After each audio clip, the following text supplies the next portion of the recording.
ઉનાળાની ગરમીમાં રાહત આપે અને શરીરને અંદરથી પણ ઠંડક આપે તેવો આજે આપણે છાશનો મસાલો બનાવવાના છીએ। આ છાશનો મસાલો બનાવીને તમે 1 વર્ષ સુધી સ્ટોર પણ કરી શકો છો। તો ચાલો કેવી રીતે બનાવવો એ જોઈ લઈએ। એના માટે બધા જ ઇન્ગ્રીડિયન્ટ્સ આપણે અત્યારે લઈ લીધા છે, પછી હું વારાફરતી બધા જ બોલતી જઈશ। તેના માટે આપણે પહેલાં એક પેનમાં અડધો કપ જીરું લઈ લઈએ। અડધો કપ જેટલા આખા ધાણા લઈ લીધા છે। અત્યારે આપણે ગેસની ફ્લેમ એકદમ સ્લો જ રાખવાની છે। સ્લો ફ્લેમ પર થોડું તેને આ રીતે મિક્સ કરતા જઈએ અને થોડું એવું ગરમ થવા દેવાનું। પછી તેમાં આપણે 1 ટેબલસ્પૂન જેટલા આખા મરી અને 1 ટેબલસ્પૂન જેટલો અજમો એડ કરી દઈએ। પછી તેમાં 1 ટેબલસ્પૂન જેટલી વરિયાળી એડ કરી દઈએ। 4 થી 5 લવિંગ અને થોડો એવો તજનો ટુકડો એડ કરી દેવાનો। હવે આ બધી જ વસ્તુને એકદમ સ્લો ફ્લેમ પર શેકવાની છે।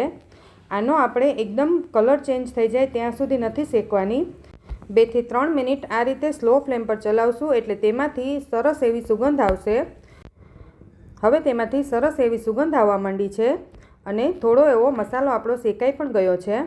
તો હવે 1 કપ જેટલા કોથમીર, 1 કપ જેટલો મીઠો લીમડો અને 1 કપ જેટલો ફુદીનો એને મેં 2 દિવસ પહેલાં આ રીતે ઘરમાં સૂકવી દીધો હતો, એટલે એનો ઘરમાં સૂકવવાથી કલર પણ સારો રહે છે અને એકદમ થોડો એવો સુકાઈ પણ જશે। તો હવે આપણે તેને આ રીતે થોડો ગરમ છે ત્યાં જ એડ કરી દઈએ, જેથી થોડું ઘણું જો પણ તે ભીનાશ હોય તેમાં તો એ પણ શેકાઈ જાય અને ક્રિસ્પી થઈ જાય। હવે બધી જ વસ્તુને આપણે સારી રીતે ઠંડુ થવા દેવાનું। ઠંડુ થાય પછી આપણે તેને મિક્સર જારમાં એડ કરી દઈએ। આ બધો જ મસાલો એકદમ ઠંડો થવા દેવાનો। પછી તેની સાથે જ આપણે 3 ટીસ્પૂન જેટલું મીઠું એડ કરી દઈએ। મીઠું તમે તમારા ટેસ્ટ પ્રમાણે વધારે ઓછું એડ કરી શકો છો।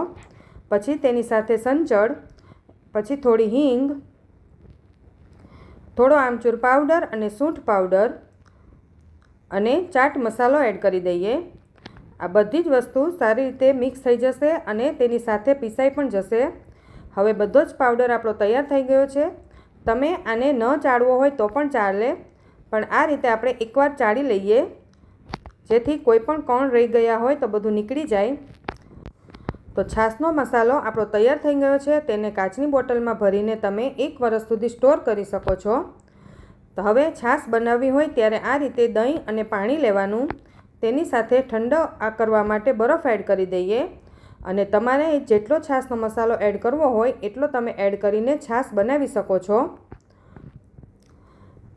આ છાશનો મસાલો ખરેખર ટેસ્ટમાં પણ ખૂબ જ સરસ છે અને હેલ્ધી પણ છે।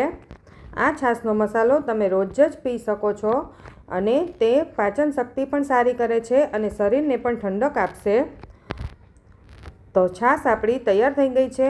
તો તમે પણ ઘરે જરૂરથી ટ્રાય કરજો।